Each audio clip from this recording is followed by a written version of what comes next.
The Rise of Kyoshi by F.C. Yi with Michael Dante DiMartino. Jews. Her spine nearly snapped itself in two. Each drop of her blood had been stung by a viper bat. Her hands felt numb and tacky. The skin had been burned off them. There was a thump and a jolt through her body. An eternity later, she realized it was her knees hitting the ground as she collapsed. The rest of her torso followed. Her headdress went tumbling as her jaw impacted against the platform. With the side of her face pressed against the dirt, sounds were amplified. She heard more than one person screaming. Rangi, for certain. Would the others be that saddened? It was hard to say. She caught a glimpse of them and saw only sheer bewildered horror on their faces, the inability to comprehend what kind of element she'd been struck with. Zhu walked over to the side her face was pointing, blocking her view. She'd never heard of bending lightning, never been struck by it, but that was the only explanation for what she'd seen. Cold blue, crackling zigzags running from his fingers into her body. She tried to get to her hands and knees but collapsed, her chest flat against the ground. Remember, Wong said from the distant past, a blur of hazy recollection. It's over when the winner says it's over. Zhu planted his feet and shot another bolt of lightning straight into her back. It didn't have to be this way, he shouted. He punctured his sentence by sending a third and fourth blast of lightning pulsing into her body. He intended to cook her corpse beyond recognition. You had the greatest gift in the world, my respect, and you threw it away. For what? He kicked her in the shoulder, a meaningless act other than to show his disdain. Don't think I didn't notice how you've looked at me since last night, he said, staring at me with condemnation in your eyes. What you don't understand is that men like me are beyond judgment. I do as I will, and the world must bear my discretions with submission and gratitude. A fifth bolt, for emphasis. What Zhu didn't seem to know was that none of the lightning strikes beyond the first had hurt to the same degree. Kyoshi played dead while she came to her senses. There was still the searing heat that enveloped her upper half, separated by a layer of fabric. Her survival could have had something to do with the chainmail in her jacket, exposed by the tears and scrapes from last night's raid. Better to stay pressed against the ground until she saw an opening. Zhu breathed in again and shot a continuous stream of lightning at a target he thought was surely dead. Kyoshi smelled her clothes smoking as it washed over her body. He was desecrating her. Stop! She heard Rangi cry from far away. Please, stop! It was the hopelessness in her voice that set Kyoshi over the edge, the complete surrender of a girl who would have been invincible if not for her love. Kyoshi had put that weakness in Rangi, and Zhu had torn it open. He was torturing the person Kyoshi cared about most in the world. And by every spirit of every star in the night sky, he would pay for that. She reached out and grabbed Zhu's ankle. The sudden course of lightning into his own body made him squeal, an undignified, high-pitched noise that was music to her ears. He stopped the flow in time to be dumped on his back, Kyoshi completely upending him. Her eyes felt like they were leaking. Not with tears, but light. She thought briefly about swinging Zhu overhead and dashing him against the ground or twisting him like a wet rag between her bare hands. He was surely more fragile than a solid iron bar. No. He needed to be shown what a true force of nature looked like. His men had to see him beaten not by strength, but by retribution from the elements themselves. She switched her grip on him from his foot to his collar. She rose into the air, not with dust stepping, but a whirling vortex that sucked her higher into the sky. Zhu screamed and dangled from her grip. The tornado she rode blew the Daofei back. From this distance, they were so tiny and pathetic and human. Kyoshi extended her free hand palm upward, and the stalks of rice around Zhu's men set ablaze. She curled her fingers closer together, and the flames, accelerated by her winds, hemmed them in.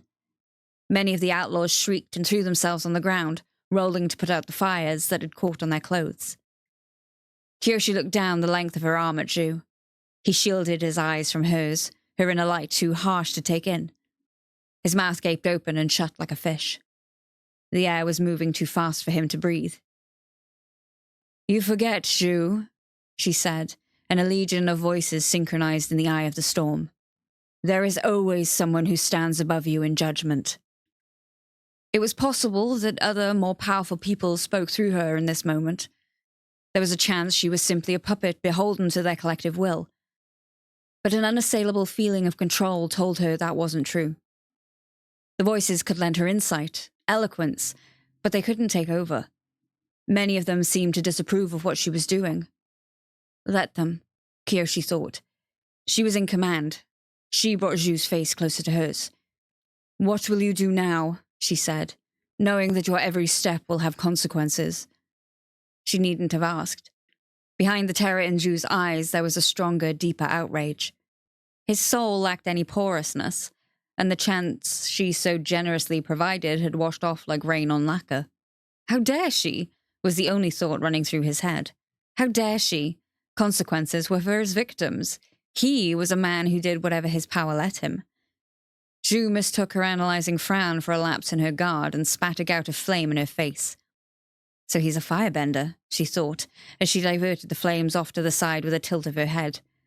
A shame for him that he'd given away his intentions so clearly, and that Dragon's Breath was the first act of firebending Kyoshi had ever performed. She wasn't as surprised as he'd expected her to be. The lightning generation was unique, though. A refinement of the art, a singular talent. She had so many questions for Zhu about that. Too bad she would never get the chance to ask them. Both Laoki and Zhang Shu were right in some measure. Short-sighted men like Tay and Zhu were parasites who gnawed at the very structures they exploited for power and survival. They were blind to the fact that they existed not through their own merits, but due to the warped form of charity the world had decided to give them. And Zhu had exhausted his. Kyoshi was the only thing holding him up. She opened her hand and watched him fall. By the time she touched back down to the earth, the wall of fire that surrounded the Dao Fei had burned itself out. Most of the swordsmen had taken the chance to scatter. Judging by the trails trampled through the crops, they'd fled in every direction, a routed army without a leader. Mok was gone. He and a few others had dragged off Zhu's body before disappearing into the rice stalks. Surprisingly, Wai still remained. He stared at Kyoshi, transfixed, his jaw agape. Reverent. Kyoshi didn't know what to make of the cruel, unusual man. He seemed to constantly need a powerful figure to tell him what to do. "Be gone," she said, with the last of the echoes in her throat. Wai made the fist-over-hand gesture and bowed deeply to her. He and the remaining Dao Fei, mostly survivors of the massacred Kang Shens, faded away into the fields. Kyoshi looked around for her friends and couldn't see them. "Are you, still possessed?" she heard Lex say, his voice muffled as if speaking through a porthole. "Or are you again?" "Will you please just show yourselves?" she snapped. There was a grinding noise as they rose into view. Wong had bent them a shelter to hide him below the surface, the same way Zhang Shu had survived when she'd lost control and entered the Avatar state. She wanted to tell them that this time she hadn't gone berserk. She'd been fully aware of her powers heightening with whatever vast reserves of energy the Avatar had access to. She'd been fully aware of killing Zhu. If Rangi wanted to embrace her, she restrained herself well. She and the others stood before Kyoshi, stiff and hesitant. They'd known her and gotten accustomed to the idea that their inexperienced friend could bend all four elements, but they hadn't really seen the Avatar before. Until now. "Don't do this," Kyoshi said. "Please.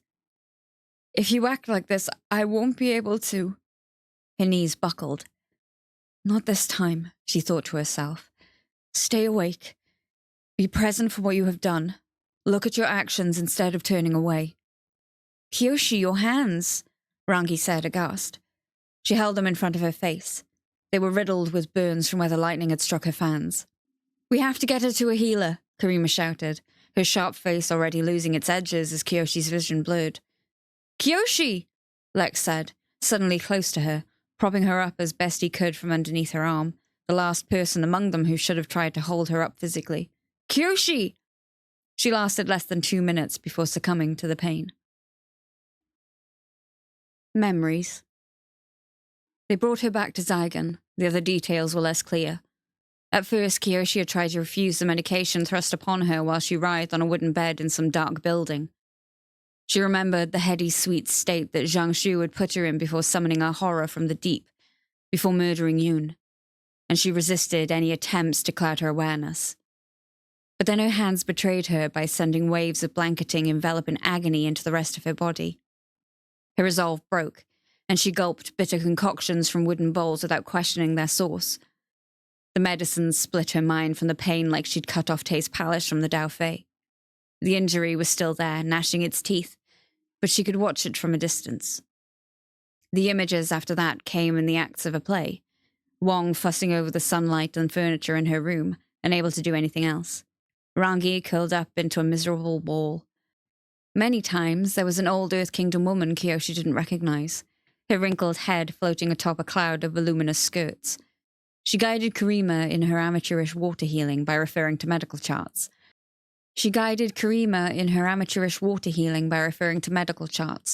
Pointing out where over Kyoshi's scorched hands the cooling water should be directed. The lack of confidence the worry in Karima's face during these sessions was endearing. After some time had passed, she felt the most recent dose of medicine fade away without feeling the screaming need for more. Clarity infiltrated her skull again. Her thoughts were able to focus on the only person in the room now, the rest of the group taking a rest shift. The wheel had spun and landed on Lack. "You're here?" she said.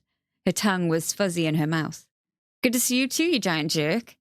He sat in a nice chair that didn't belong. By her best guess, this room was in the abandoned part of town and had been set up as a makeshift hospital. An herbalist's cabinet with many small drawers had been lugged in, drawing tracks of dust on the floor. "How long's it been?" "Only 3 days or so." Lek flipped through a textbook of acupuncture points. Kyoshi had the suspicion he was looking for anatomical illustrations. "You're recovering fast. We got lucky. Mistress Song is one of the best burn doctors in the Earth Kingdom. She lives down the street a couple of blocks." That must have been the old woman who popped in and out of Kyoshi's waking dreams. Then what's she doing in a place like Zygen? Skilled doctors were in high demand, more likely to be held inside the walls of manors like Tay's. It seemed like Kyoshi would never be able to get more than a handful of sentences out without making Lek angry. "Trying to make a home," he said, misinterpreting her surprise as disdain. "Getting caught in place while her village changes and decays around her." He got up in a huff. "I'll go get Rangi. You can have someone worth talking to." "Lek, wait." They'd gone on too long as misguided rivals. She decided not to let her parents have any more hold over her life, and that started by being civil with the boy they'd chosen to spend their last years with instead of her. He actually listened this time, crossing his arms and waiting. Wasn't expecting that. Kyoshi found herself at a loss for words. They had nothing to formally apologize to each other over. She ran through a list of things to say. "You're really good at throwing rocks," she blurted out. How articulate. If her hands weren't mittened in bandages, she would have bit her nails. She had no choice but to invest further. "What I mean is, you saved me back at Tay's Palace, and I never had the chance to thank you. You were incredible back then. How did you learn to shoot like that?" She hoped the flattery, which was completely genuine and deserved as far as she was concerned, would make him smile. Instead, his face grew old before her eyes. He tossed the book aside. "Do you know what a gibbet is?" he said after a hefty pause. Kyoshi shook her head. "It's a form of punishment the lawmen use over by Siwong Desert," he said. "They hang you in a cage, high up on display as a warning to other criminals. During the dry season, it's a death sentence. You can't last more than a couple of days until thirst takes you." "Lek, I didn't mean to dig up." "No," he said gently, raising his hand. For once he wasn't angry with her. "You should know." He sank back into the chair, throwing his legs over the armrest and stared out the window. "I was living in the streets of Date Grove, a settlement near the Misty Palms Oasis. My brother, he wasn't my family by blood, he was my friend. We'd sworn to each other. We were copying the tough guys and swordsmen who came in and out of town looking for work. A regular gang of two we were, ruling our patch of gutter. No wonder she and Lek didn't get along. They'd shared too much, had the same stink." "What was his name?" "Chen," Lek said. He bounced his foot, the chair squeaking with the motion. "One day, Chen got caught stealing some rotting lychee nuts. We'd done it hundreds of times before, sometimes in broad daylight. The townsfolk never cared, until one day they did, enough to put Chen in a gibbet." The shaking of his foot grew faster. "It might have been a new governor trying to throw his weight around, or maybe the villagers got sick of us. They clapped him in those bars before he knew what was happening." "Lek," Kyoshi said.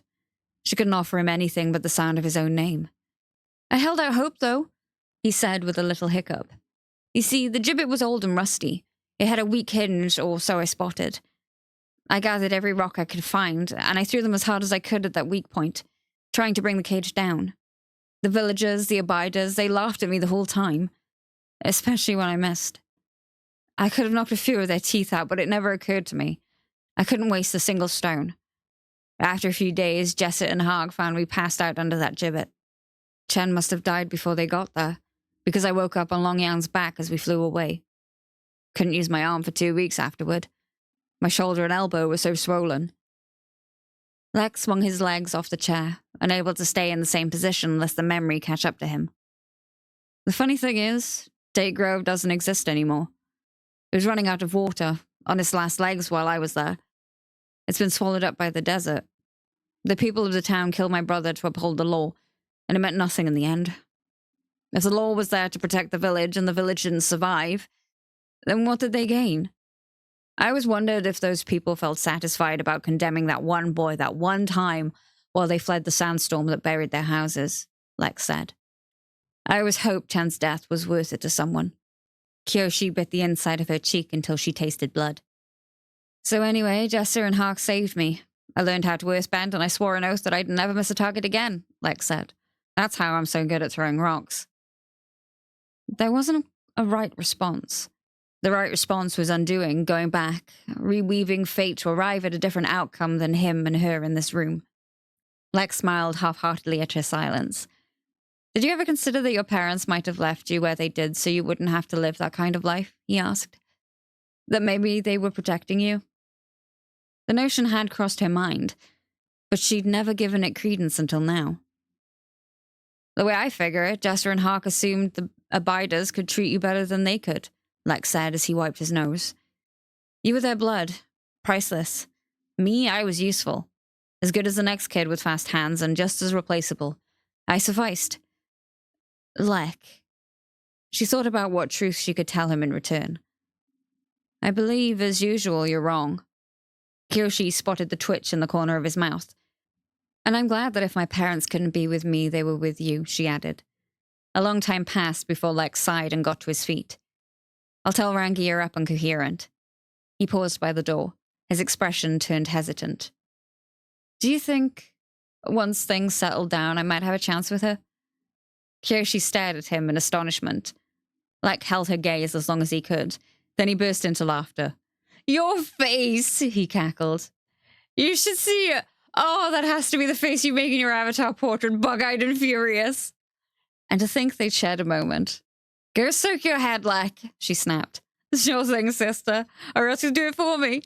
He waved his hands in mockery of waterbending and made a drowning noise as he left the room. Kyoshi's cheeks heated in frustration. And then, like a glacier cracking, they slowly melted into a grin.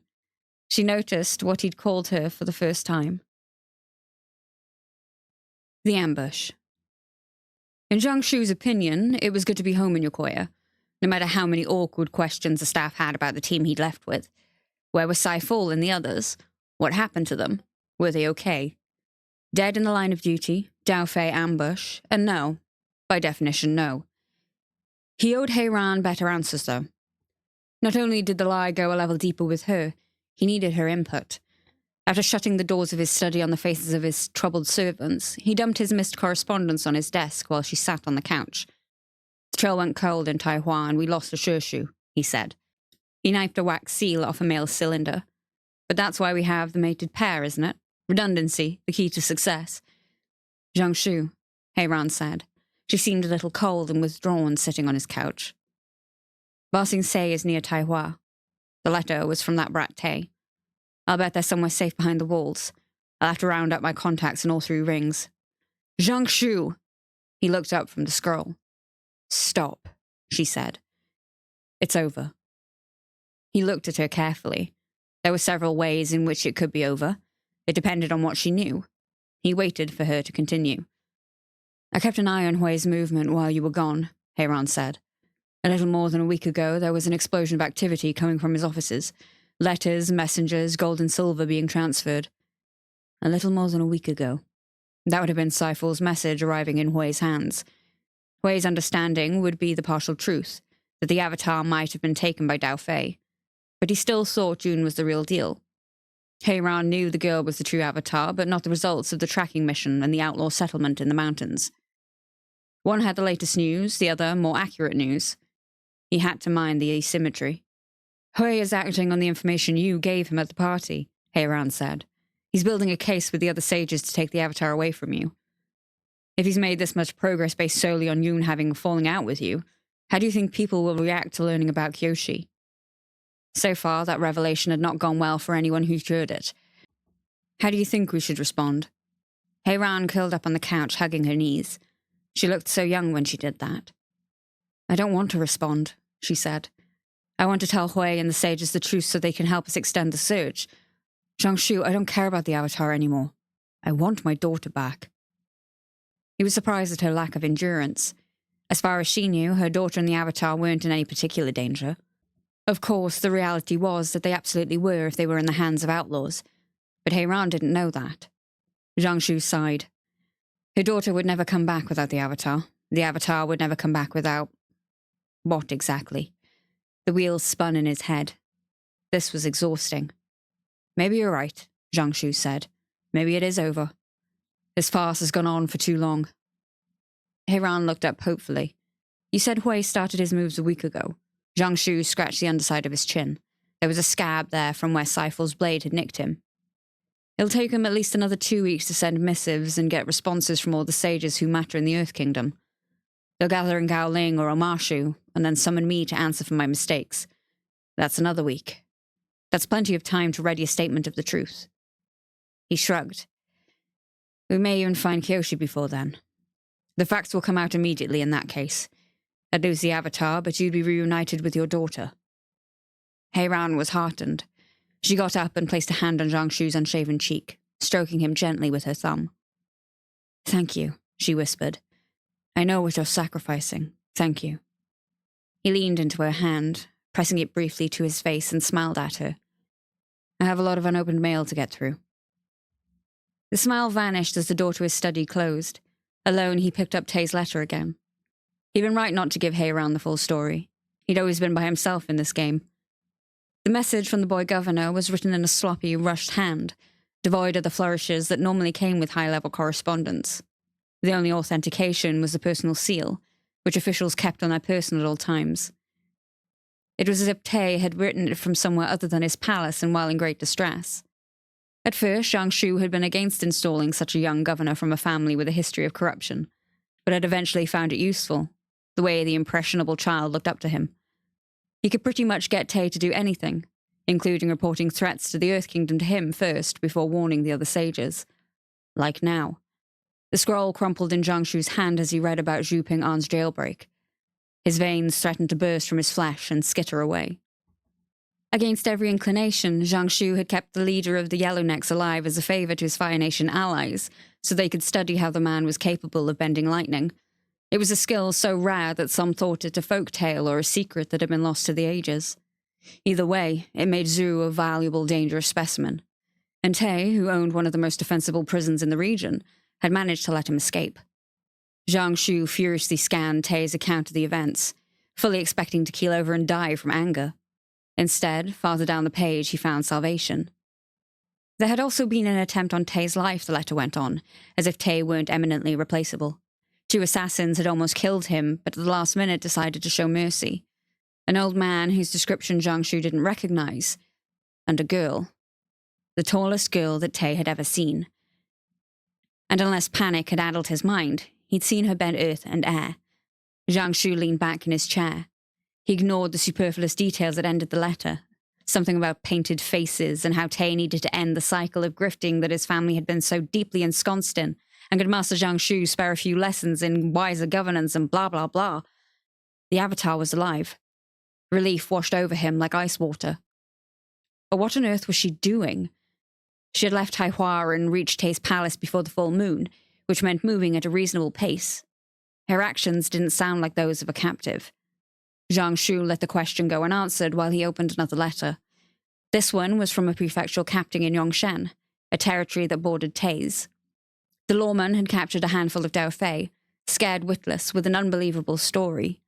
Their leader, Zhu Ping-an, had been murdered by a spirit with glowing eyes, drenched in blood and white ashes, who had carried Zhu into the sky before sucking the life-giving flame out of his body and consuming it for herself. The captain thought that the dreaded Zhu Ping-an had died years ago at Zulu Pass. As the esteemed sage who defeated the loathsome Dao Fei leader, did Zhang Shu have any information that might shed light on the situation? Glowing eyes, Zhang Shu thought. He'd seen those eyes close up before, and nearly lost his life. He made a quick mental map of Yu Sheng and found that the fleeing bandits could very well have seen the avatar between Tei's palace and Zygon village. All right, then. Things were looking up. With some slight adjustments, he'd have the avatar back under his roof. He didn't understand what she was doing or why, but he didn't care to. He had her location, and he had time. It wasn't until the next morning that he found he had run fresh out of the latter. One thing he and Heiran had gotten good at in their younger days was talking to each other through fake smiles and laughter. It came in handy when they had to maintain a front during gatherings of high-ranking officials, while Kuruk dozed off the previous night's revelries or made eyes at pretty delegates. Zhang Shu stood in front of his gate, his feet wet with morning dew, and waved happily at the approaching caravan that was emblazoned with the Bei Fong flying boar. "Did you know about this?" he said to Heiran. He thought his teeth might crack from frustration. "I swear I did not." Heiran was as angry at him as he was at her. "I thought you said we had weeks." "It should have been that long. How the Earth Avatar was taught was solely up to his or her master. To revoke that bond required a conclave of Earth Kingdom sages. Gathering a sufficient number of them from across the continent should have taken as long as they discussed the day before, if not longer. And yet, judging from the size of the caravan and the banners that flew from the tops of the coaches, Wei had pulled together enough heads seemingly overnight. He had to have been preparing this power grab since before the incident in Taihua. He'd underestimated the Chamberlain, taken the man at face value instead of considering what depths lay beneath.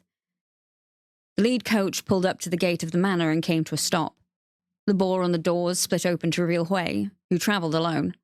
"Chamberlain," Zhang Shu said with a boisterous smile. "What a delightful surprise." Zhang Shu wanted to reach out and throttle him in full view of the rest of the caravan. He might have been forgiven. Avatar business or no, showing up unannounced was as rude as it was in any other circumstance. "Is Liu Beifong with you?" "Master Zhang Shu," Hui said grimly. "Headmistress.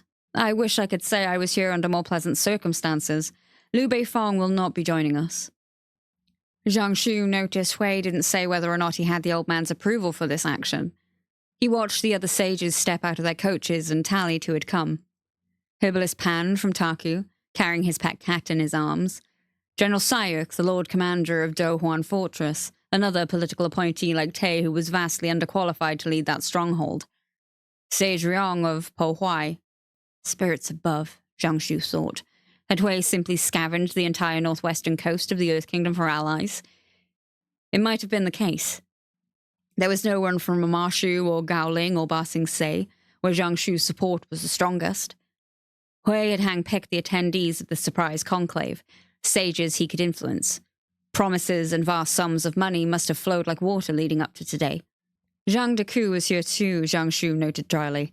No Zhang worth his salt would pass up an opportunity to humiliate a Ganjin. Their numbers were surprising. He hadn't realized these many sages fell outside his sphere of influence.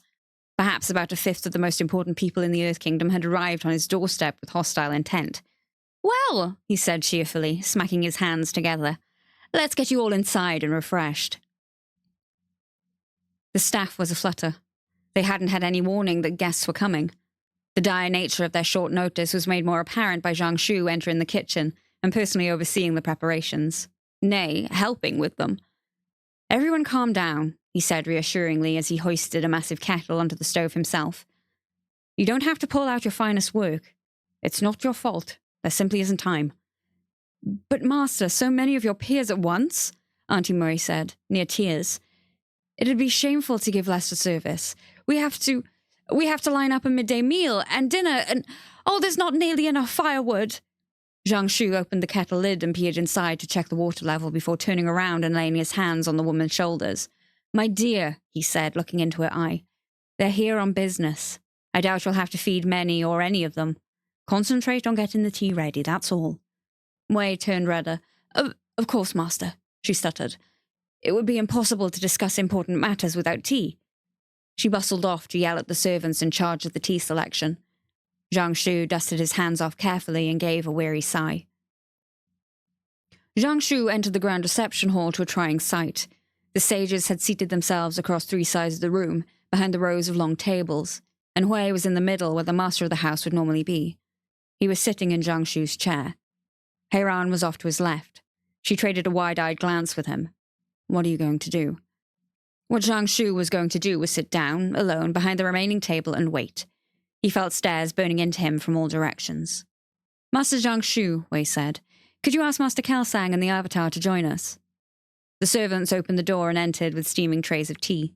Zhang Shu milked the moment for all it was worth, waiting to answer until each sage had a cup placed before them.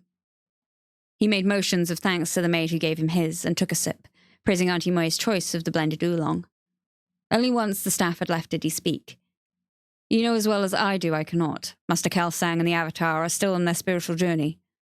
Hui smiled tightly, a motion that pulled his blocky face to the side.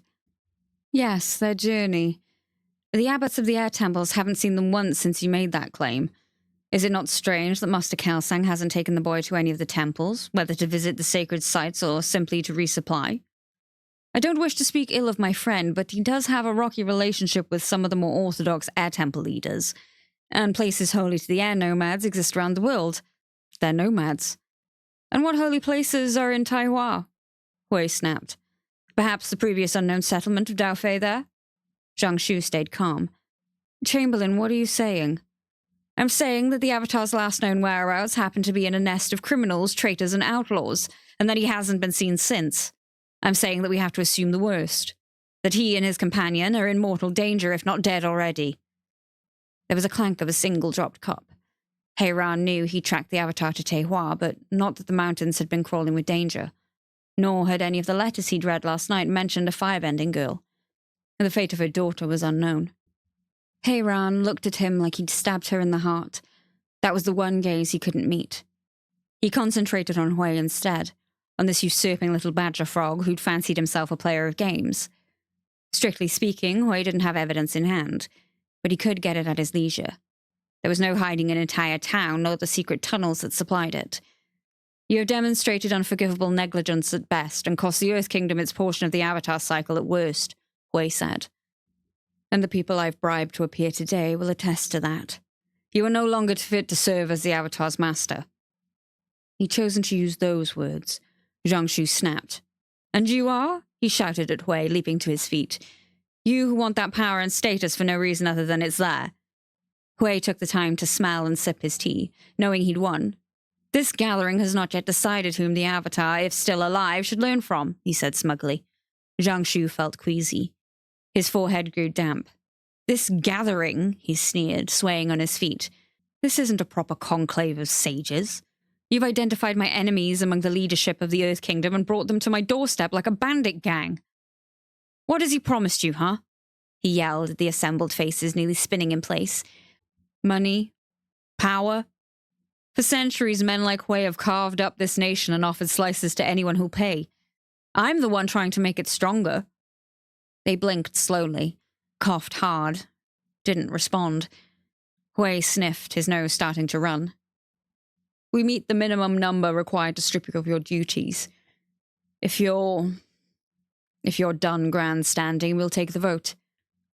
Zhang Shu retched. His insides heaved in and out and his vision went blurry. What is going on? He shouted at Hui. What did you do to me? What do you mean? Hui tried to stand but collapsed back in his chair. He put his hand to his nose in astonishment. It was covered in blood. What's happening? Someone shouted. Sounds of vomiting filled the hall. A servant opened the door behind Zhang Shu to see what the commotion was and screamed. Zhang Shu collapsed forward, his upper body slamming against the table. He couldn't see Heiran, but like the needles of a compass, his hand reached toward her as he blacked out. Farewells. Kyoshi gave a start when Lao Gi walked into the room alone. She immediately took a defensive posture in her bed on the chance he'd belatedly come to exact a toll for denying him his victim. He didn't help matters by brandishing a small blade as he entered. Time to get the bandages off, he said. Why are you the one doing it? I can't be convincing when I need to be. He sat down next to her bed and gently applied the knife to the cotton wrappings on her left arm. There was a rasp of the sharp edge of the cloth, her fibers giving way, that made her shiver. "You looked lost in thought when I came in," Lao Gi said. "Are you regretting killing Zhu?" He pierced the first layer and she contemplated, screaming for help. "No," she said. "I feel bad about letting Tay live." Lao Gi gave her an exasperated look and wagged the knife. "You know, we can rectify that pretty easily." "That's not what I mean. I told you I accepted the responsibility of saving him, and I'm not turning back on my choice." She rolled her lips between her teeth. "It's more like I feel inconsistent, unfair, like I should have either killed them both or let them both live." Lao Gi started rolling the severed end of the bandage into a round bale. "A general sends some troops to die in a siege and holds others back in reserve. A king taxes half his lands to support the other. A mother has 1 dose of medicine and 2 sick children. I wouldn't call your situation a particularly exalted one." Her mentor had a way of cutting her down to size. "People of all walks, high and low, choose to hurt some and help others," he said. "I can tell you it'll only get worse the more you embrace your avatarhood." "Worse?" she said. "Shouldn't it become easier over time?" "Oh no, my dear girl. It'll never get easier. If you had a strict rule, maybe, to always show mercy or always punish, you could use it as a shield to protect your spirit. But that would be distancing yourself from your duty, determining the fates of others on a case-by-case basis. Considering the infinite combinations of circumstance will wear on you like rain on the mountain. Give it enough time and you'll bear the scars." He spoke out of kindness and sorrow, perhaps not as immutable as he claimed to be. "You will never be perfectly fair, and you will never be truly correct," Lao Gi said. "This is your burden. To keep deciding over and over again." Kyoshi didn't know if she could take the strain. Lao Gi started on her other arm. "What I'm curious about is what you'll do next," he said. "Do you feel strong enough to take your man now?" Kyoshi was distracted by the smell coming from her unwashed hand. "What?" The old man tut-tutted. "Some seeker of vengeance you are. Your quest, your ultimate goal. You defeated the same enemy Zhang Shu did. Do you feel strong enough to take him down now?" Kyoshi hadn't thought about her fight with Zhu in those terms, that the leader of the Yellow Necks might be a yardstick to measure herself against Zhang Shu by. It seemed like an oversimplification. And yet, she didn't give him an answer. Lao Gi finished unwinding her second arm. She flexed her pale and wrinkled fingers. The pain was gone, but her hands were mottled and shiny, missing their lines and prints in some areas. "Go," Lao Gi said. "See your friends. I have some business to take care of on my own." "Don't kill Tay," Kyoshi said. She was pretty sure the boy had ridden to safety, out of the reach of Tai Guai the Immortal, but it was worth mentioning anyway. "Not after I went through the trouble." Lao Gi made an innocent face and pocketed the knife he'd been using. "I mean it," she yelled. Kyoshi washed her hands in a basin and went to the next room. The Flying Opera Company had been sleeping there, the bedrolls laid out on the empty floor. Rangi and Lek were the only 2 members present, playing a game of Pai Sho that Lek scrutinized with intense concentration, and Rangi looked bored with. Judging from the layout of the pieces, she'd been toying with him, making blunders on purpose. She glanced up and gave Kyoshi a smile that could melt the poles. "You're on your feet again." "I've been off them too long," Kyoshi said. She'd inherited the group's need for safety and motion. "I don't feel right staying in the same town for so many days straight." "The rest of us agreed we weren't going anywhere until you were 100% better," Lex said. "Kyoshi, you took a lot of lightning bolts. Honestly, I don't know how you're alive." He turned to Rangi like it was her fault for not knowing what Zhu was. "I mean, I've never met a firebender other than you. Is that some kind of dirty trick you people pull out to win Agni Kais or something?" "No!" Rangi protested. "Bending lightning is a skill so rare that there are barely any living witnesses who can confirm it exists. And the reports don't mention Zhu is from the Fire Nation at all. Do you think I'd let Kyoshi walk into a fight without telling her everything I knew about her opponent?" Kyoshi watched them argue over Zhu's secret technique. She hadn't noticed his eye color, but then not every firebender had blatantly gold irises. If there was anything she'd learned recently, it was that Dao Fei Brotherhood didn't require blood ties. Mok and Wai could have sworn to Zhu without being related to him. A firebender had ended up the leader of a gang of Earth Kingdom outlaws. It was no different than a disgraced air nomad doing the same. Perhaps her mixed parentage made her understand such outcomes were less rare than people assumed. "Oh, Kyoshi," Rangi cried with sudden dismay. "Your hands!" They'd been the first injuries she'd noticed after the duel as well. Kyoshi held them up to show they'd healed. They feel fine. But the scars! Rangi entwined her fingers with Kyoshi's and brought them to her cheek. Kyoshi was glad she'd washed thoroughly. You had such beautiful hands, Rangi said, nuzzling at her palm. Your skin was so smooth and... Lek coughed loudly. I have an idea for that. Come on, lovebirds, let's go shopping. Zygon hadn't been particularly friendly to strangers that first time they'd entered to buy food. Now, in the light of a new day, it was worse. The townsfolk stared at her with fear and hostility rather than the plain rudeness of before. Doors and shutters slammed closed as they walked by. Residents who couldn't afford such nice entrances vigorously shook their hanging rugs and curtains for emphasis. Do I still have paint on my face? Kyoshi said. Why are they looking at us like that? Well, for starters, a lot of Zygons saw flashes of lightning and a pillar of wind and fire from your duel with Zhu, Lex said. And then some of the Dao Fei passed through town as they fled, telling stories of a giant with eyes of blood who drank the soul of their leader. These idiots haven't necessarily put together that you're the Avatar. I heard one shopkeeper say you were a dragon in human form, which explained why you could fly and breathe fire. But I saved them from the Yellownecks! Lek laughed. Kyoshi, by a strict interpretation of the code, you are now the leader of the Yellownecks. Dr. Song's no dummy, and it took a lot of begging to get her to think about helping you. She saw a Dao Fei girl who challenged her elder brother for control of their gang and won. Face it, sister, you're dangerous. Kyoshi was surprised at how much it irked her. The first heroic, selfless feat she'd performed as the Avatar, and it was tainted. The context had already crumbled away, leaving her no better than Tagaka the Pirate Queen. But then, hadn't she understood this from the very beginning? Her legacy was part of the cost she'd been willing to pay to bring Jiangsu to justice. It always has been. It was simply a higher price than she'd anticipated. That was the story she repeated to herself as Lek led them inside a cramped shop. A brush of a hand against her face made her squeak. It was a glove, dangling limply from a hook on the ceiling. An old man, as dried and stretched as the skins he sold, sat on the floor. He nodded at each of them, without the fear or disdain of the other villagers. Kyoshi thought she knew why. Leather workers and tanners, peasants who made their living by crafting products from animals, were considered unclean in many portions of the Earth Kingdom. It was part of the hypocrisy that Kyoshi hated so much.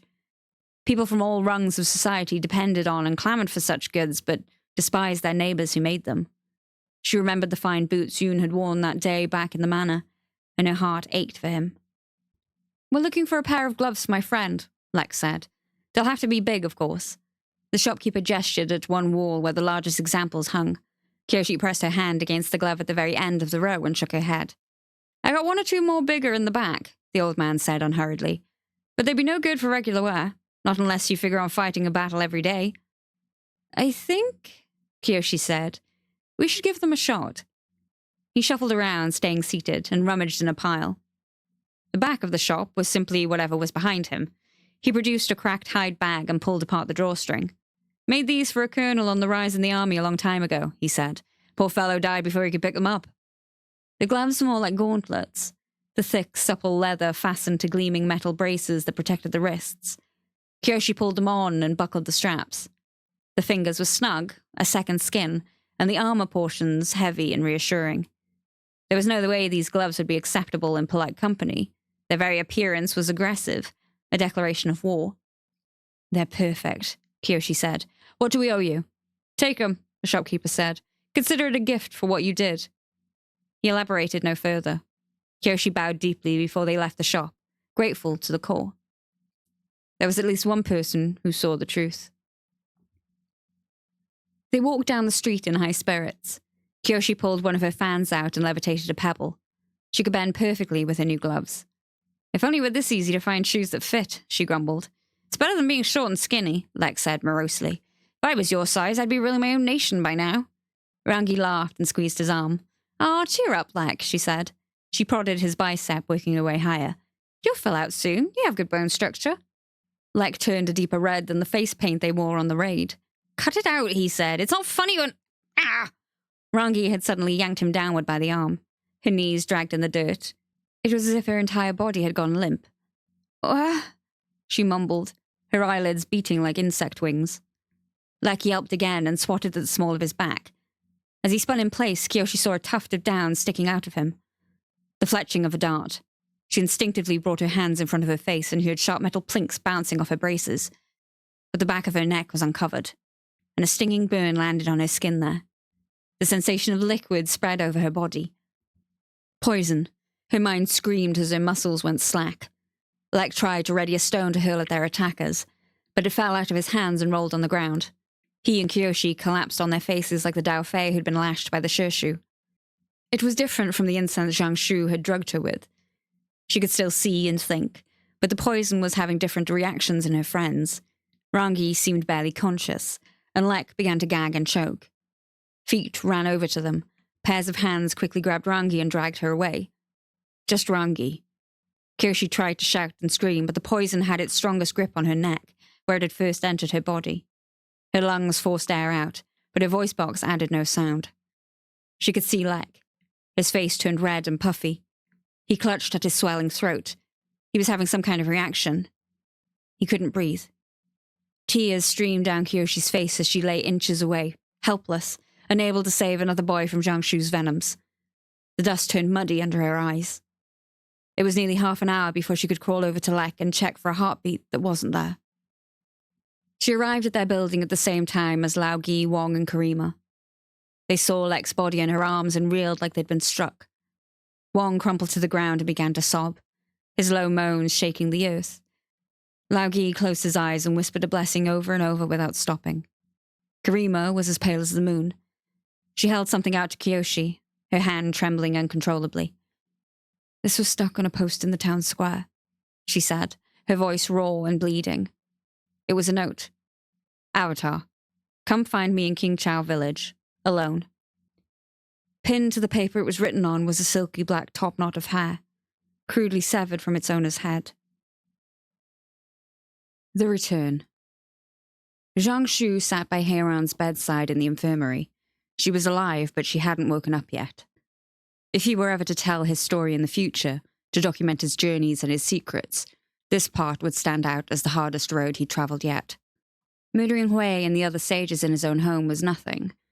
Drinking the poison himself to blunt suspicion, trusting in the training that the departed Master Amak had put him through as well as Yun was nothing. A good number of servants were dead as well, the ones who'd used the leftover boiled water he'd dosed for their own cups.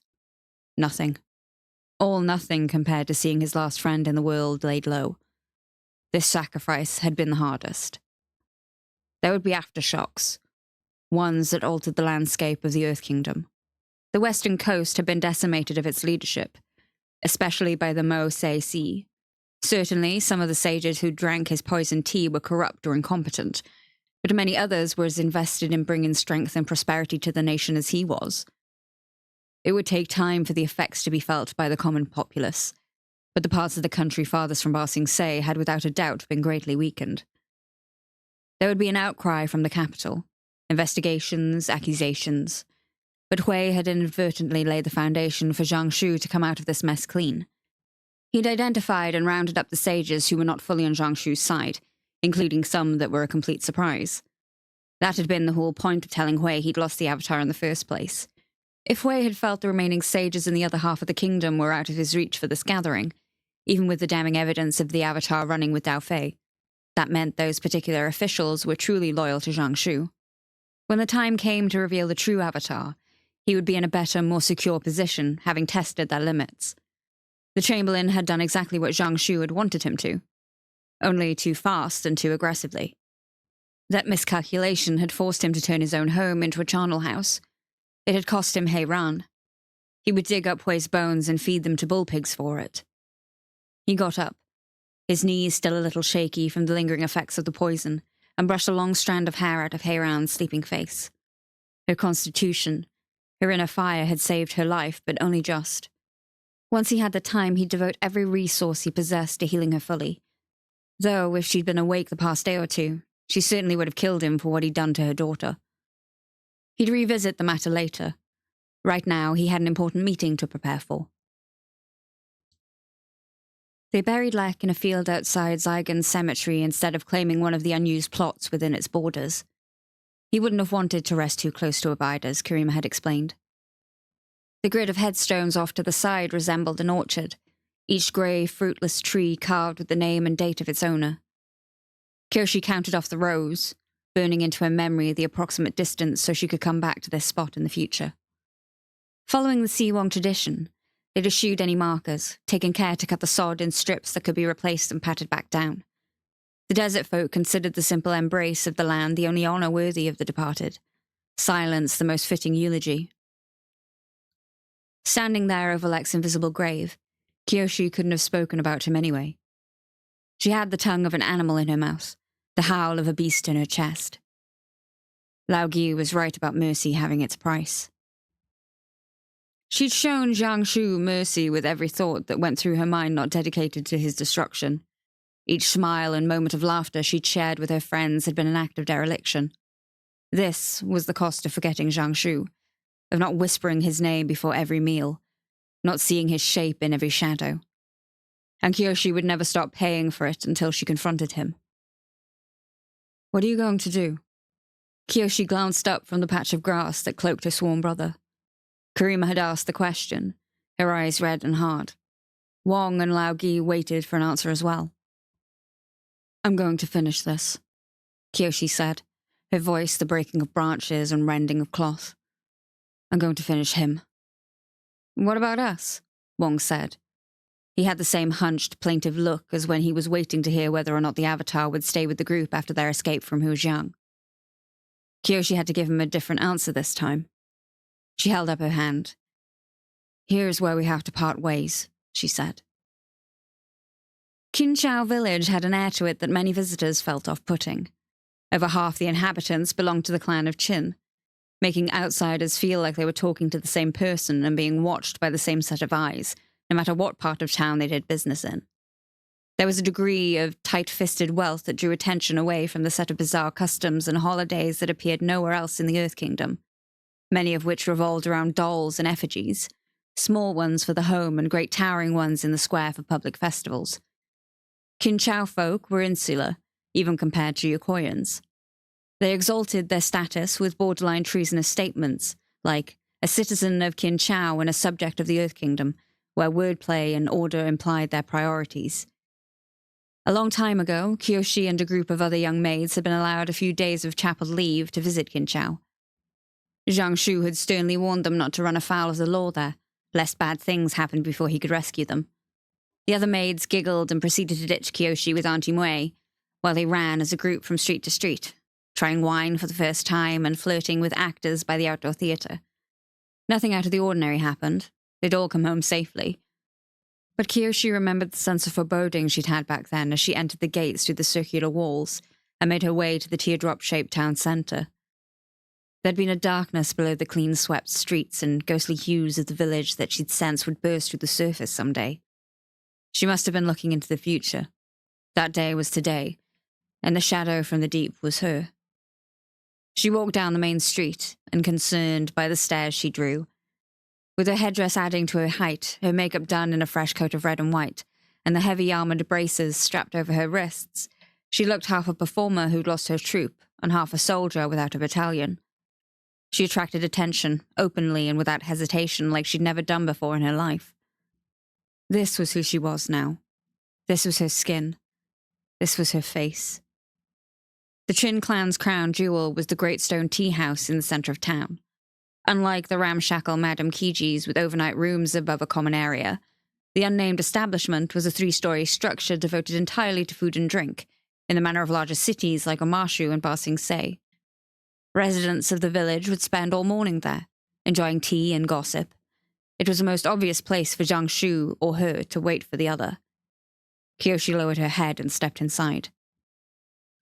The restaurant was built with the second and third floors as mezzanines, letting her see the tables filled with boisterous conversation raining down from above. Waiters carried trays of stacked bamboo steamers through the aisles, calling out their contents, pausing when beckoned by a guest to place small dishes of glistening dumplings on the tables. The man behind the counter gaped at her and waved toward the dining area. Either it was open seating, or he was too taken aback to deny her entrance. She spotted a table on the ground floor that was still being cleared and moved toward it. Chairs squeaked against the floor as people turned in their seats. A server coming the other way down the aisle nearly dropped his tray and backpedaled as fast as he could. Kyoshi took a position facing the door so she could see who came and went. The dirty dishes in front of her vanished as if she were a shrine spirit who'd be displeased with any used-up offerings that lingered too long. Once the table was clean, she placed a round, smooth stone in front of her. Then she waited. Eventually, her stillness allowed the other patrons to go back to their business. The chatter around her picked up. The music of songbirds could be heard from the second floor. A gathering of elderly men had brought ornamented cages to show off new specimens in their collections to each other. Customers filed in through the entrance over the course of the morning. She took note of their builds, gaits, and faces, waiting for one of them to be Jiangshu. It was only a matter of time before he came. Her former employer walked in and immediately spotted her sitting at the far table. He seemed slightly stooped. His handsome face was wan, haggard, like he hadn't eaten or slept in days. His hair and beard had been combed, but not to his usual impeccable standards. He looked older than she remembered. Much older. Jiangshu settled into the chair across from Kyoshi. An enterprising waiter, seeing that a normal person had joined her at the table, came over to ask them what they wanted. Jiangshu sent him packing with a glare. The two of them drank each other in. "You look terrible," Kyoshi said. "So do you," he replied. "The shirshu poison hasn't left your system completely. I can tell from the way you're a little slow blinking." He put his elbows on the table and leaned on his hands, giving her an exhausted half-smile. "Do you ever realize the animals weren't tracking you personally to begin with?" he said. "I gave them Rangi's scent, not yours." "You were hunting her the whole time instead of me," Kyoshi murmured. His ruthlessness was beyond her comprehension by leaps and bounds. Jiangshu rubbed his face. "Bringing you back without some kind of leverage would have been pointless. You never would have listened to me. You made that perfectly clear before you ran away." "I should have seen this coming," Kyoshi said. "You traffic in hostages. You know better than a Dao Fei." Jiangshu frowned at her. "The fact that you think so means you need proper training and education more than anything. It's time to stop this nonsense, Kyoshi. Come home." "Where's Rangi?" "She's at home," Jiangshu yelled. "Where you should have been this entire time." His outburst didn't draw much attention from the nearest neighbors. Father was obviously incensed at daughter for dressing up and running away. Nothing they hadn't seen 100 times before. Kyoshi doubted very much that Rangi was strolling the gardens of the mansion at her leisure waiting for her. Jiangshu had grievously dishonored the firebender by shearing her hair. To avoid retribution, he would have had to imprison Rangi. Or worse. Kyoshi fought back against the anger that ran through her body. In a hostage situation, she needed to remain as calm as she could. But her knees shook a little, contacting the table, causing the stone to wobble. The rattling noise it made caught Jiangshu's attention. He looked at the round rock. "What is this?" he said. "Another child's toy you picked up while you were gone?" Kyoshi shook her head. "It belonged to someone who should take part in bringing you down." "We're wasting time here with your games," Jiangshu snapped. "What are you going to do if not what I say?" She couldn't speak her revenge out loud. Now that she was close enough to reach out and place her hands on Jiangshu's neck, telling him to his face that she sought his death would have been a reverse incantation that sapped her will. She was afraid that if she gave voice to her hatred, it would turn to dust like medicine that had sat unused for too long. "See?" Jiangshu said at her silence. "You came here without a plan. Whereas I'll tell you exactly what I'm going to do if you don't stand up, walk out of here, and follow me home." He brought his face closer. "I'm going to collapse this building and kill everyone in it." Kyoshi's eyes widened. Her mind skipped over debating whether he would and focused on how he might. She knew he wasn't bluffing. "That's the trouble with these structures made completely of stone," Jiangshu said. "They break instead of flexing, which makes them horribly vulnerable to earthquakes." Kyoshi glanced around them. The restaurant was packed with oblivious townsfolk sitting on floors of stone, their backs to walls of stone, a roof of slate over their heads. In the hands of Jiangshu, it was a death trap, a mass grave in the waiting. The threat was as real as could be. "You'd be living up to your Dao Fei name," Kyoshi said. Jiangshu froze. Kyoshi thought perhaps she'd insulted him to the point where he'd forget he needed the avatar, that he'd reach across the table and simply end her life. but he clapped his palm over his own mouth and started to shake. Tears flowed out of his eyes. It took Kyoshi a while to understand he was laughing hysterically. She'd never seen his true laugh before, and it was a quiet, spasmodic attack that claimed his whole body. She flinched as he pounded his fist on the table. With great difficulty, Zhang Shu gathered himself. "You want to know how I earned that name all those years ago?" he whispered, leaning in with the co-conspirator's trust. "It's a funny story.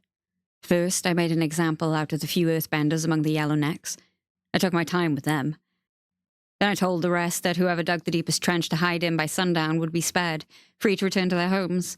Only the ones who lagged behind would be killed." He chuckled in satisfaction. "You should have seen it. They dug as fast as their wretched hands could take them. Some of them killed each other over a shovel. They jumped into their holes and looked up with smug little smiles, thinking they'd be the ones surviving, not their compatriots." Kyoshi wanted to throw up. There was no word for what Zhang Shu was. "And there you have it," he said. 5,000 fresh graves dug by their own occupants. I simply swept the earth over the top. Like I once explained to a former pupil, strength is bending people to your will, not the elements. He sighed as he shelved the good memory back with its neighbors. "You're very hard to bend, Kyoshi. But if you give me no other option, after I kill everyone here, I may have to go home and cut Rangi's throat." Lek's last bullet zipped from the table toward Zhang Shu's temple. It stopped before making contact. Zhang Shu rocked in his chair from the effort of counteracting her bending, one hand crooked in the air. With great effort, he lowered the stone back to the table, pushing against her the whole way. He was greatly interested by this turn of events. "How?" he said as they fought over control of the rock. "When you left, you lacked the precision to bend a piece of earth this small." Kyoshi's spread fan fluttered under the table, hidden from his sight. The strain was much greater for her. "I fell in love with a different crowd," she said. Zhang Shu looked mightily impressed. "Well, I hope you're happy with what you've learned, because now you've doomed everyone here." He reached up with his other hand and pulled the roof down. Kyoshi matched him, bringing her second fan above the table. A tremor went through the building and died down before it could register as a problem with the patrons. Perhaps the very wagon had passed by. The roof slab stayed where it was, though a trickle of dust drifted onto a few tables, causing annoyed shouts from the third floor. By now, a few people were looking at them, drawn by their bending poses. "Run," she wanted to scream at the gawking bystanders, but she couldn't. Her entire body was tense to the breaking point, her throat frozen. It was taking every ounce of her effort to oppose Zhang Shu's strength. But as her eyes wandered up to his, she saw that he seemed almost as taxed. His shoulders were trembling like hers. "I do need to give to your," he said before cutting himself short. He was likely going to say he needed to give Kyoshi's new friends his compliments, but he couldn't manage talking under the strain. He noticed her noticing his little moment of weakness. With a surge of anger, he pointed his leg to the side and tried to blow out the supporting wall.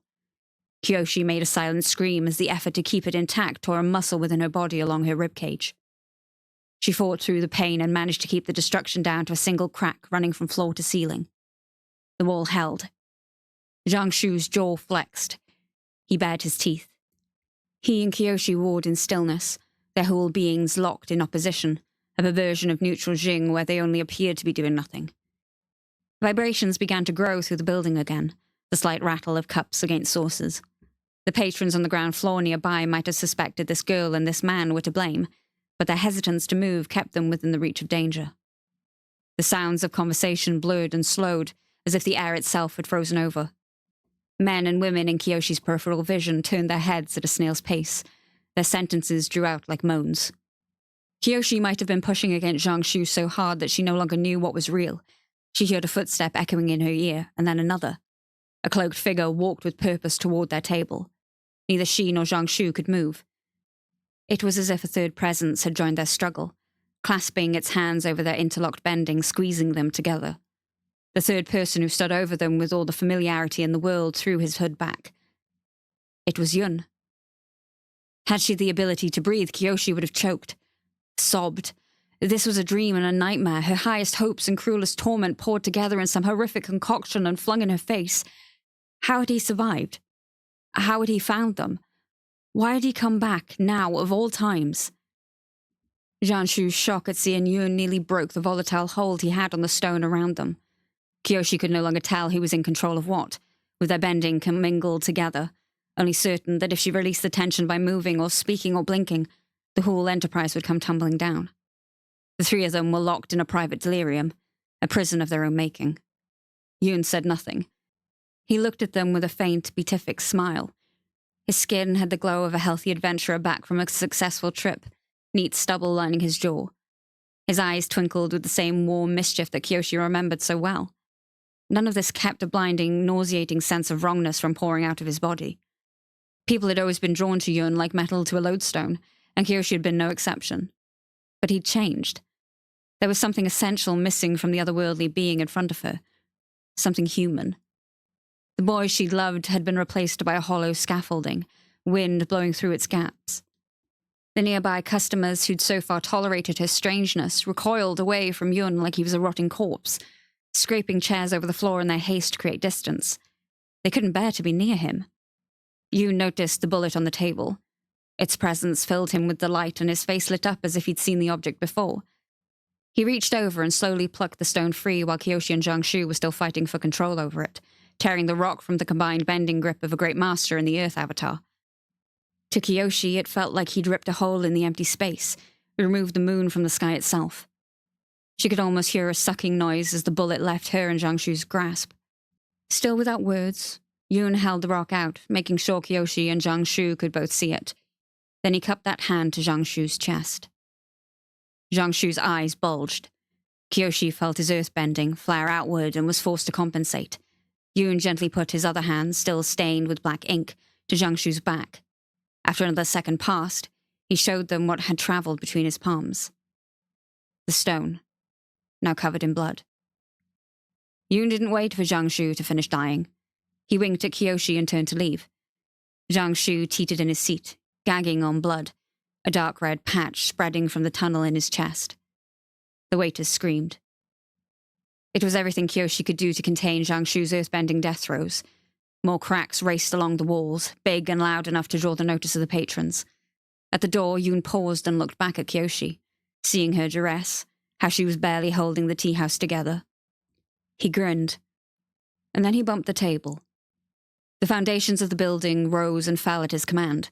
The impact knocked people to the floor. Kyoshi lost her grip on too much of the stone and the roof began to crumble. Yoon vanished. A sheet of rock the size of a window crashed to the first floor, narrowly missing a waiter. She could feel the makings of a stampede beginning to form. There were too many pieces collapsing around her. The world was falling apart before her eyes. Lao Gi had insisted. Despite her protests that she didn't need to unlock the secrets of immortality, he'd made her join him in his daily longevity exercises. She told him flat out that she'd considered the concept bunk. "This isn't spiritualism," he said. "You don't have to believe, you simply have to practice." He'd taken her to the same spots that a guru would meditate in, the curves of flowing rivers, the stumps of once massive trees, caves bored into the cliffside. But he'd also filled her ear with counterintuitive nonsense.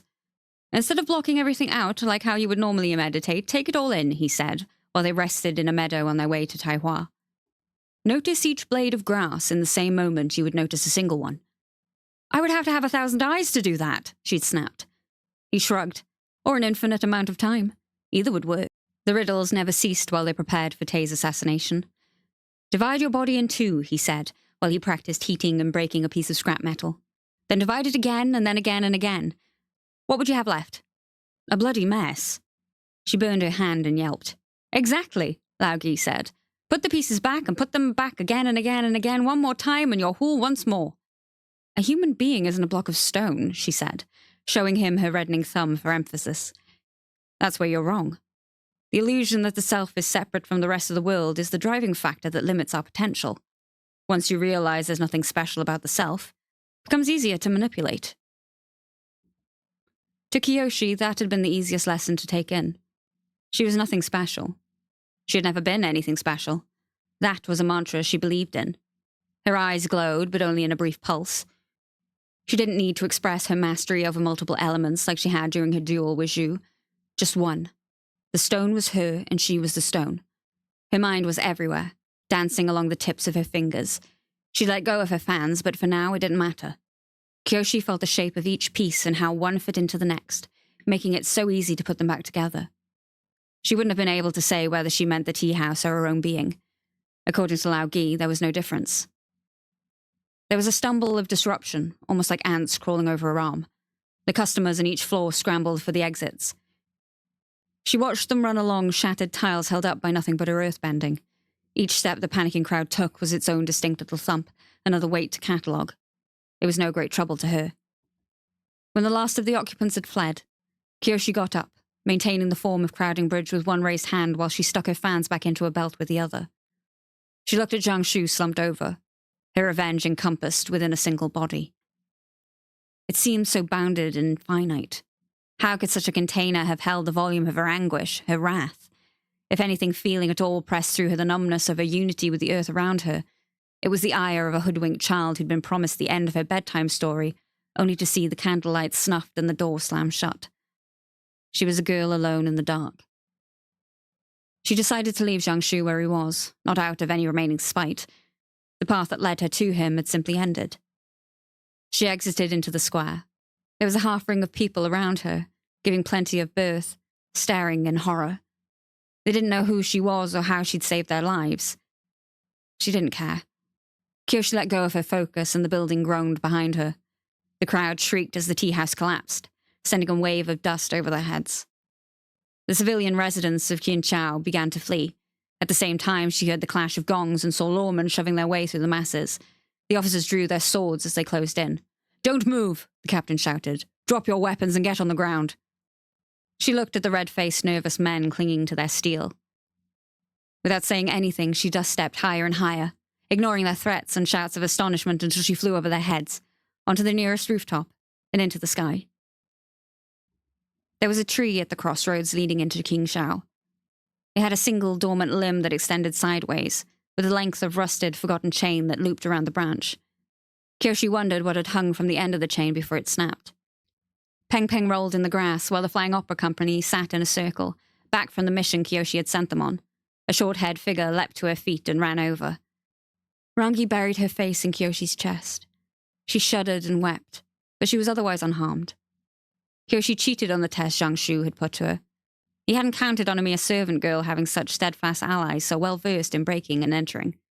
While Kyoshi faced Zhang Shu in Qinchao, the rest of the Flying Opera Company raided his manor in Yokoya, using the detailed plan she'd given them to rescue Rangi. But there was one extra body lying in the shade of the tree. She recognized Heiran, wrapped in blankets. The older woman had a ghostly pallor to her face that was hard to look at. With their family resemblance, Kyoshi couldn't think of anything but Rangi in a similar state of helplessness. "Kyoshi, my mother," Rangi whispered, trembling in her grasp. "We found her in the infirmary like this. I don't know what happened to her. I abandoned my mother. I left her and this happened." "She'll be all right," Kyoshi said, trying to pass conviction from her body to Rangi's. "I swear she'll be all right. We'll do whatever it takes to fix her." She let Rangi recover in her embrace, her sobs slowing down until they became a second heartbeat.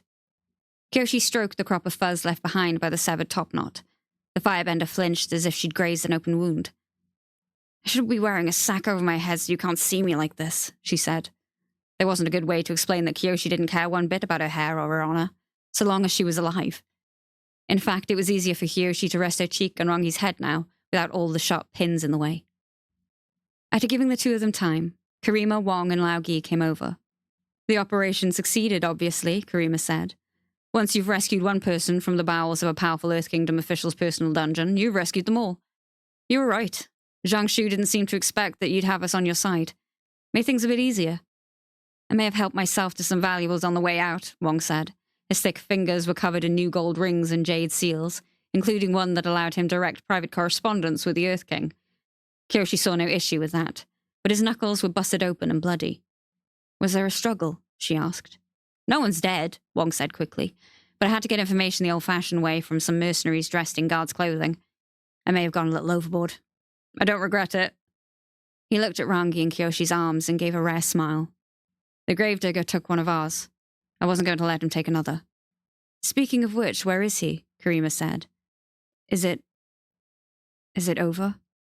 Zhang Shu was dead, but Yun was alive. An uncontrollable strike of lightning. Kyoshi had no idea what had felled Rangi's mother, nor what would happen to Yokoya in the future without its guiding sage. And despite her best attempts to sully the position, her dedication to committing every possible outrage and act of disqualification, she was still the Avatar. Was it over? Kyoshi found she had no answer to that question at all. Hauntings. The Southern Air Temple was unlike any place Kyoshi had ever seen. White towers extended past the tops of swirling strands of mist. Long paths wound like meditation mazes up the slopes of the earthbound entrances. Bison calves frolicked in the air, adorable, grunting little clouds of fur and horn. She didn't understand how a people could wish to be nomads when they had a home so full of beauty and peace. Kyoshi waited in a garden distinguished by its simplicity and open spaces rather than density and expensive details, like the mansions she was accustomed to. The breeze, unhindered by the grass and raked sand, was a crisp bite against her skin. The garden abutted a temple wall with large wooden doors. Each entrance was covered by metal tubing that spiraled into knots and terminated in a wide, open end that resembled a sungi horn. She was alone. Her friends had gone their separate ways. Karima and Wong wanted to take a break from smuggling and lie low for a while, living off the injection of loot they'd pilfered from Zhangzhu's mansion. They promised to keep in touch and show their faces once Kyoshi had established herself. They were the Avatar's companions, after all. No doubt she could pardon them for whatever trouble they got up to. Lao Gi declined to go with them, claiming he needed to rest his weary bones. In private, he told Kyoshi that as the Avatar and an important world leader, she was now on his watch list. He was only half joking, but she didn't mind. She was pretty sure she could take the old man in a fight to the death now. Heiran had woken up. Rangi, fighting through each word, told Kyoshi that she needed to take her mother to the North Pole, where the best healers in the world lived. If there was a chance for her to recover fully, it would be found among the experts of the Water Tribe. That meant saying goodbye for who knew how long. They could and would find each other again in the future, but as Lao Gi had foreboded, they wouldn't be the same people when it happened. As much as Kyoshi wanted to stay with her in a single frozen pool of moments, the current carrying them forward was too strong. Kyoshi had waited until her friends left before making her move, wanting to spare them of the chaos that would ensue after her unveiling. The air nomads often accepted pilgrims from the other nations, letting them stay at the monasteries and nunneries on a temporary basis. With Jiangsu no longer darkening her life, she simply joined a group of ragged travelers hiking up the mountain to the Southern Air Temple. During the orientation for her fellow lay people, she'd introduced herself by asking everyone to stand back. In front of the monks, she'd summon a tornado of fire and air. The blazing dual-element vortex proved her identity beyond a shadow of a doubt, though the fact that she'd nearly burned down a sacred tree reminded her it was still a good idea to rely on her fans for a bit longer. As she'd expected, there was a commotion. Many of the senior abbots had known Jiangsu and met Yun. Her existence caused an overturning of the agreed-upon order. She was not the vaunted prodigy of the Earth Kingdom, the boy who'd publicly been credited with destroying the menace of the Fifth Nation pirates. But there was a reason why she'd gone to the Earthbenders instead of a sage from her homeland.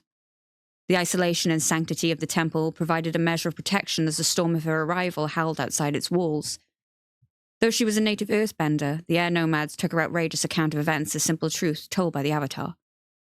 They bore the anger and blustering of Earth sages who saw her as illegitimate, like she'd somehow usurped her position by being born, and relayed messages to her with calmness and grace. The Council of Elders at the Southern Air Temple were not interested in profiting from her presence, nor in dictating what she should do next. They seemed content to listen to her and fulfill what requests they could. Plus, Peng Peng enjoyed being back with the herd. Kyoshi owed the girl some time off with her own kind. "Avatar Kyoshi!" someone shouted, breaking her reverie. She looked up. High above her on a balcony, a tall young monk waved. She stepped back to give him space to land, and he vaulted over the railing. A gust of wind slowed his descent, billowing his orange and yellow robes. He touched down beside her as lightly as Karima had in Majum Kiji's long ago. "Apologies, Avatar," Monk Jimpa said. "The tower stairs take forever." "I've used my fair share of architectural shortcuts," Kyoshi said. She and Jimpa began to walk around the garden as they talked. "What's the latest?" Monk Jimpa had been assigned to her as a chamberlain of sorts. He was the leader of the temple's administrative group, handling logistics and finance when the air nomads were forced to deal with the material world. Even monks needed someone to look after what little money ended up in their possession. "The latest is... well, still a mess," Jimpa said.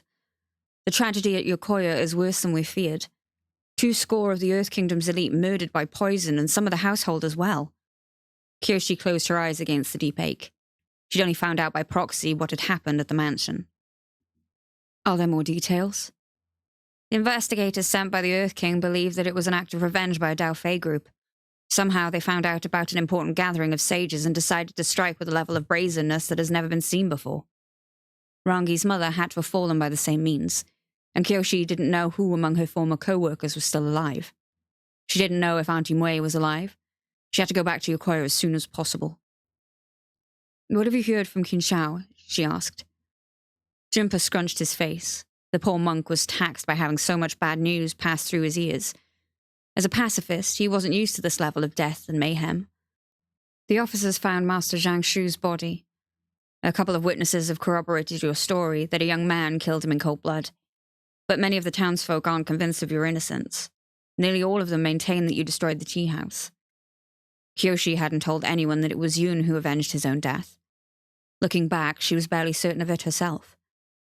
The encounter had been as surreal as the one in the mining town where she thought he'd perished. In both cases, she'd seen an eternity she had no hope of understanding. That's all right, she said. I doubt I'll be bothering the Chins again anytime soon. Is that the last of the news? No. Master Zhang Shu's death came with a complication. Although it would have been entirely inappropriate, she nearly burst out laughing. Sure, what was another complication added to the pile? It seems that several close associates, including the Earth King and the King of Amashu, held copies of his sealed last will and testament to be opened on the event of his death. It named the Avatar as the inheritor of his entire estate. Kyoshi brushed the revelation off. He was training Yun to be a successor in protecting the Earth Kingdom, and it makes sense. The monk shook his head. The will refers to you by name, Avatar Kyoshi. Master Zhang Shu sent the copies by messenger hawks only a few weeks ago. In the documents, he confesses to his great mistake by wrongly identifying the Avatar and beseeches his colleagues to give you their full support, as he posthumously does. His lands, his riches, his house, they're yours now. Kyoshi had to stop and marvel at how Zhang Shu persisted in his methods from beyond the grave. It was so like him to assume the privilege of a sudden course reversal, to think correcting a mistake was the same thing as making amends. In his will, Zhang Shu expected that at his behest, the world would see events the way he did. Let me guess, Kyoshi said. While those documents completely settled the matter of whether or not I'm the Avatar, now people think I murdered him to inherit his wealth. Junpa could only raise his arms in helplessness. It is unusual that he was with you in Qingchao instead of his home so soon after the poisoning. The other members of the Flying Opera Company would have found it funny. At least getting bequeathed the mansion didn't violate the Dao Fei oath she'd taken. She had every intention of keeping to the same code as her sworn family members, living and dead. She went silent as they resumed their walk. It was said that each avatar was born in fitting times to an era that needed them. Judging by its start, the era of Kyoshi would be marred by uncertainty, fear, and death, the only gift she seemed capable of producing for the world. The people would never revere her like they did Yang Chen or smile at her like they did Kuruk. Then let it be so, she thought. She would fight her ill fortune, her bad stars, and protect those who might despise her to the very end of her days. They reached her quarters.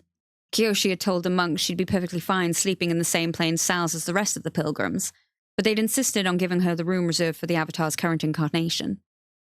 It was more of a vast hall by her standards. Orange columns held the ceiling up, giving it the impression of an indoor grove, and the dark wooden floor was carpeted with fine bison wool, naturally shed and woven into patterns of air-nomad walls. There were stations for meditative exercises, including a reflective pool and a blank stone surface surrounded by vials of coloured sand. Is there anything else you need right now, Avatar Kyoshi? Junpa asked. As a matter of fact, there was. I noticed Master Kelsang's name in various registers around the temple, she said, but in a lower place of honour than his experience would suggest. Apologies, Avatar, but that's an issue of air nomad practices. You see, it's customary to maintain a level of separation between those who've taken a life, directly or indirectly, and those who have remained spiritually pure. It applies to names and records as well. So it was a matter of Kelsang being unclean. That was how the air nomads had interpreted his efforts to save coastal villagers from the depredations of pirates. She wondered where her mother's name would be in the Eastern Air Temple, perhaps buried in the ground with the refuse. She looked at Jumpa's round, innocent expression. Her exploits at Zygon hadn't reached here yet. She thought about how fully in control she'd been when she let Zhu fall. I'd like Master Kelsang's name restored to its regular esteemed status, Kyoshi said. The casual imperiousness came so easy to her. She hated every inch it pushed her toward behaving like Zhang Shu. But it was such an effective tool in her arsenal, enhanced by her dreadful reputation. The Council of Elders won't be pleased, Jinpa said, hoping that she'd back down. But I would be, Kyoshi replied. In fact, a statue would be nice. He was young and savvy enough to understand the level she was operating at. He chuckled in resignation. As you wish, Avatar Kyoshi, and if you have further requests, let me know. It's the least my compatriots and I can do after failing to come to your assistance for so long. We were unfortunately in the dark, along with the rest of the world. Kyoshi tilted her head. The air nomads weren't to blame for my troubles. I'm referring to a different we. Jinpa scratched the back of his neck. Do you play Pai Sho by any chance? Kyoshi frowned at his cryptic statement and sudden tangent. I do not, she said. I have no taste for the game. Jinpa took her declaration as the signal to leave. He bowed and left her to her solitude. Kyoshi sighed deeply and walked over to the reflective pool, where a cushion lay at the head. She sat down in the pose Lao Gi taught her and closed her eyes halfway, her lashes forming a curtain over her view. She'd spent much of her time at the air temple meditating in this spot. It seemed wrong to call it her favourite place. The only one where she could be at relative peace was more apt. No one had warned her how empty it would feel to have a singular goal and see it achieved. Yun's appearance, his assistance, his new and utter contempt for innocent life, gnawed at her edges and kept her from sleeping. It was cooler by the edge of the pool than the rest of the room. She knew it was from the evaporation, but today there was a downright chill. Her skin prickled with goosebumps and she shivered. Kyoshi, she heard a man say. Her eyes flew open. Where she should have seen her reflection in the water, she saw a changing outline, still of a person, but rippling between dozens of shapes, as if she'd dashed the surface of the pool. Kyoshi, she heard the voice say again. A gust of wind sent her hair flying. A shroud of mist rose from the pool. She blinked, and there was a man sitting on top of the water, facing her, mirroring her pose. He was in his 30s and ruggedly handsome. He wore the regalia of a great water tribe chieftain, his dark blue furs offsetting the paleness of his eyes. His body was adorned with the trophies of a mighty hunter, the sharp teeth of beasts laced around his neck and wrists. Kyoshi, I need your help, he pleaded. She stared at the spirit of the man whom she knew was dead, the man who'd been Zhang Shu and Heiran and Kelsang's friend, the man who'd been her predecessor in the Avatar cycle. Karuk?